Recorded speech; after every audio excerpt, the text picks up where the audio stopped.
Bom, eu vou meio que reagir a esse vídeo aqui, junto com vocês, pausando e explicando do meu jeito, tá? Esse vídeo é um vídeo muito legal, que é produzido por um canal ali de comunicação alemão, que eu não sei se a pronúncia é essa, Deutsche Welle. Eu vou deixar o link do vídeo na descrição, tá bom? Mas vamos lá, eu vou usar as ilustrações que tem aqui para explicar algumas coisas. Então vocês estão vendo aqui o planeta, e aqui está mostrando essa linha laranja, que é o contato limite das placas tectônicas.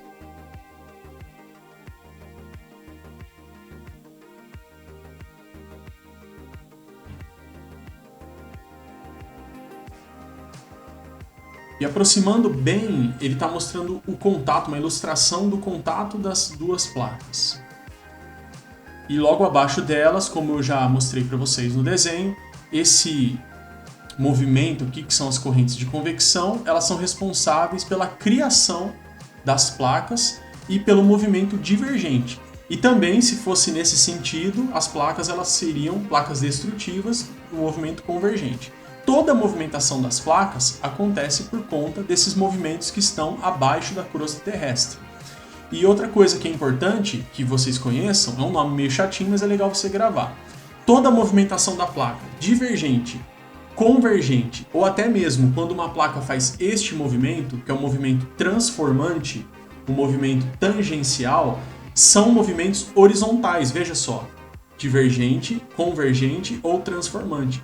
E esses movimentos horizontais recebem o nome de movimentos orogenéticos. Orogenéticos, tá? Movimentos horizontais são orogenéticos. Porém, olha no desenho comigo, no vídeo.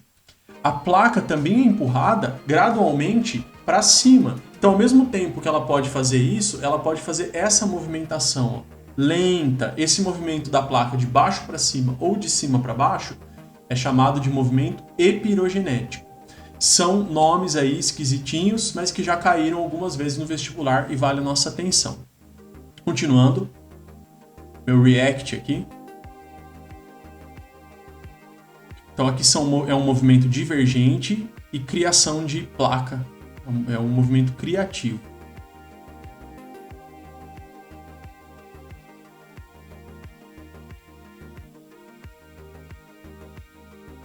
Muito bem, voltando à superfície, uma coisa bacana é o que acontece na Islândia. A Islândia... Deixa eu voltar um pouquinho aqui. Olha só, a Islândia, ela fica bem no contato de duas placas tectônicas. Para lá, olha aí que eu estou mostrando com a setinha, é a placa norte-americana. E para cá é a placa eurasiana. E a Islândia está no meio. Inclusive tem aquele livro clássico do Júlio Verne, Viagem ao Centro da Terra, e também o filme. Eles entram em um vulcão que está inativo lá na Islândia, que chama Snæfellsnes. É lógico que é uma obra de ficção científica, mas recheada de coisas verdadeiras. Por exemplo, a questão de um vulcão ser encontrado justamente no limite de duas placas e que entrando no vulcão você entraria ali nas entranhas da Terra. Filme bacana, né? Para quem já assistiu aí vai lembrar, e o livro é mais legal ainda, como sempre.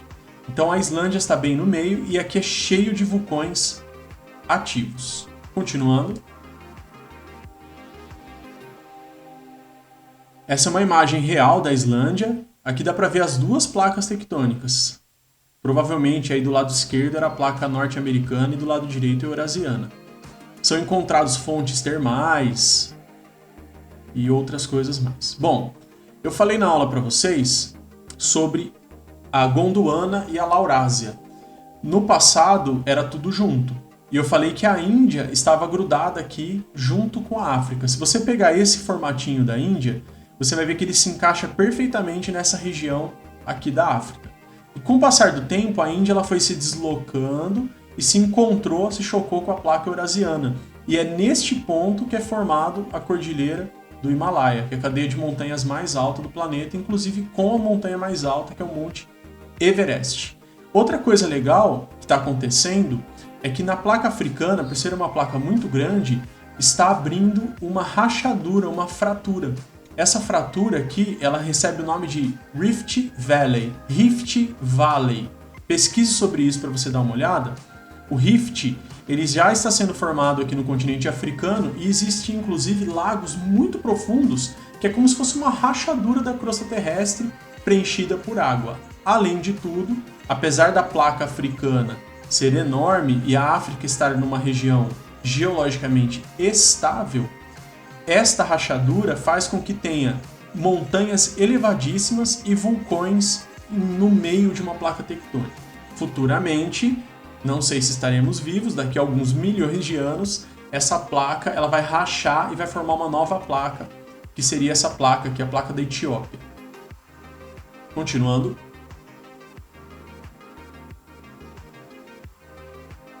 Agora um zoom aí na Cordilheira do Himalaia. Aqui é o contato de duas placas tectônicas, a placa indiana, também chamada de indo-australiana, porque ela é junto com a placa australiana, se chocando com a placa eurasiana. Aqui há o limite convergente. Mais uma vez, uma placa se empurra em direção à outra. E aqui é formado a Cordilheira do Himalaia. Vamos ver a ilustração.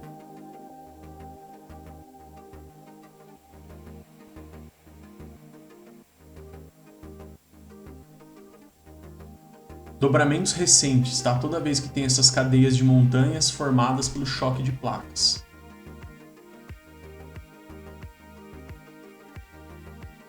Olha lá o que está acontecendo.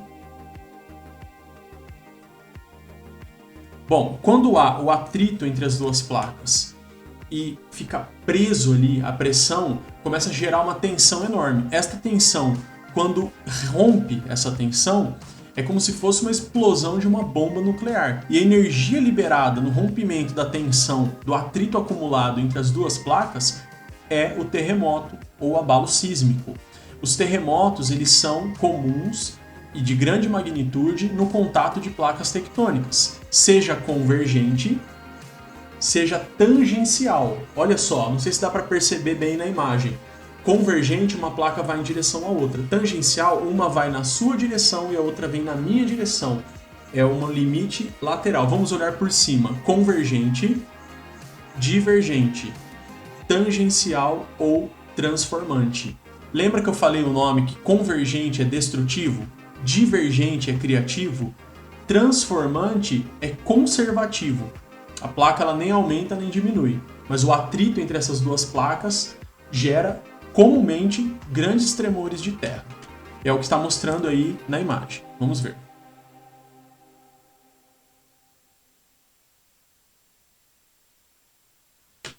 Alguns anos atrás teve um terremoto terrível ali na região do Himalaia, num país chamado Nepal, bem próximo à capital que é Katmandu, e matou um monte de gente, inclusive por ser uma região muito pobre.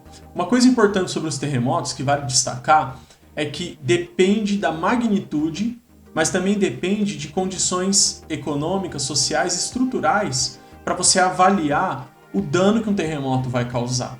Por exemplo, um terremoto de 8,5 graus na escala Richter no Haiti pode matar muito mais do que um terremoto de 9,2 graus na escala Richter no Japão. Então, o país estando mais preparado, o local onde aconteceu o epicentro do terremoto, o epicentro é o ponto da superfície onde o terremoto é sentido. A origem dele é no meio da placa, é chamado de hipocentro. Tome nota desses nomes, faz uma listinha aí com esses nomes depois, pessoal. Já falei de orogenético, epirogenético. Hipocentro é a origem de tudo, como se fosse um embrião, e o nascimento do terremoto na superfície é o epicentro. Então, a posição do epicentro, a condição de vida no país, a condição estrutural, técnica, econômica, social, tudo isso vai ser levado em conta quando você vê o número de mortes.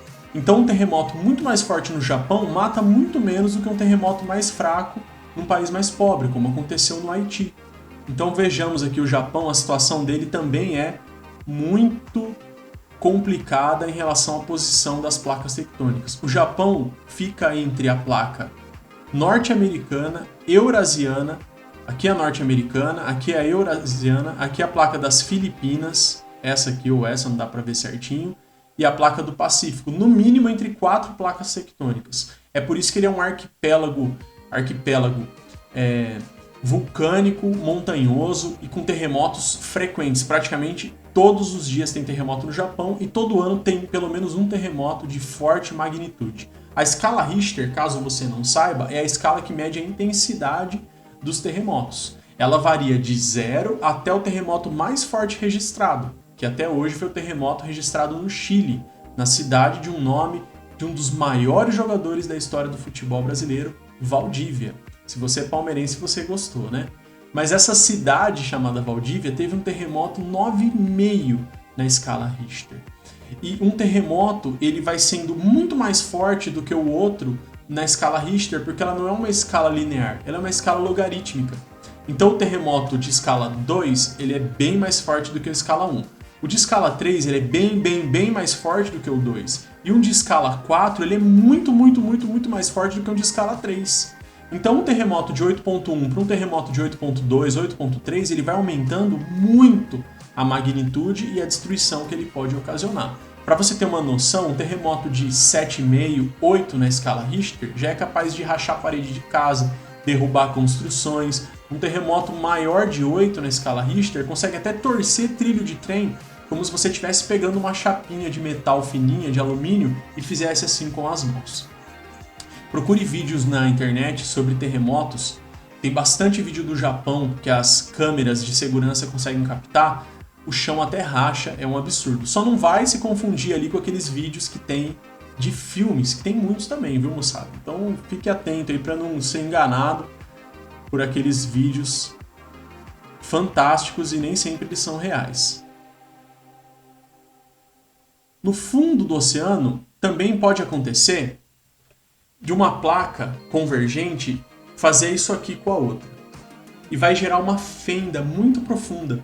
Inclusive o local mais profundo do planeta, ele fica no contato de duas placas tectônicas perto do Japão, no fundo dos oceanos, que é a Fossa das Marianas, que foi visitada, se eu não me engano, 2 vezes, dá uma conferida. E uma delas foi pelo criador do filme do Titanic, o James Cameron, que fez ali um bate-escafo, um submarino, para entrar e ir lá nas profundezas, que é cerca de 11 mil metros de profundidade, e tem seres vivos ali, principalmente aqueles peixinhos que tem uma luzinha assim na cabeça, você já viu? Que tem uma boca enorme, e tem tipo uma luzinha assim, que daí os outros peixinhos, que legal, uma luzinha, daí eles vão lá, aquele peixão, ele...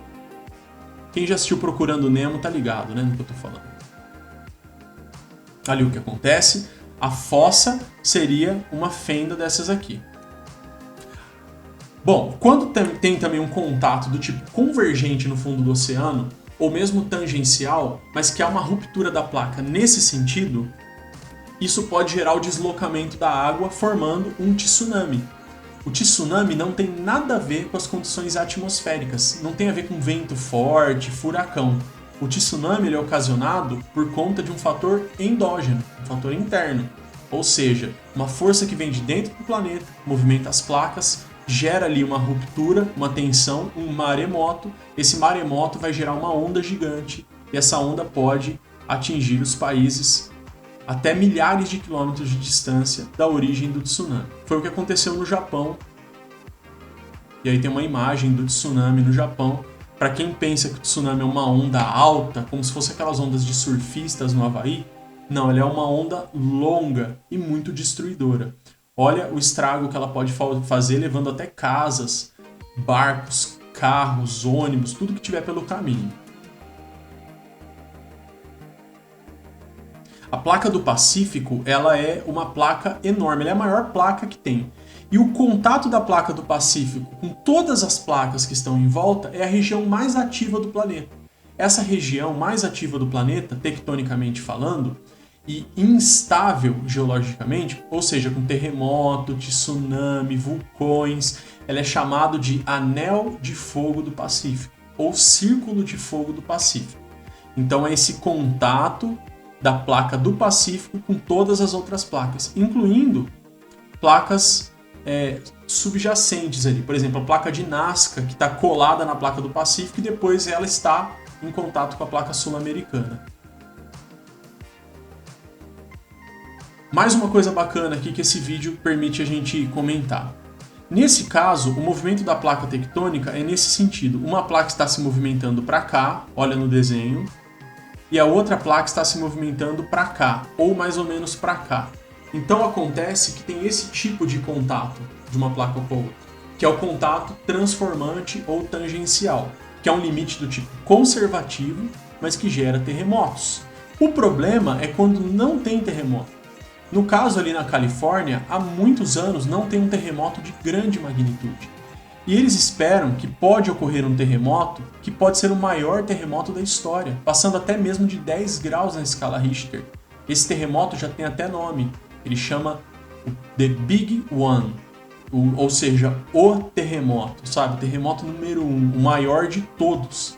E lá há uma tensão, uma preocupação na região da costa oeste dos Estados Unidos por conta desse terremoto. Não se sabe se esse terremoto pode vir amanhã ou daqui 1 milhão de anos.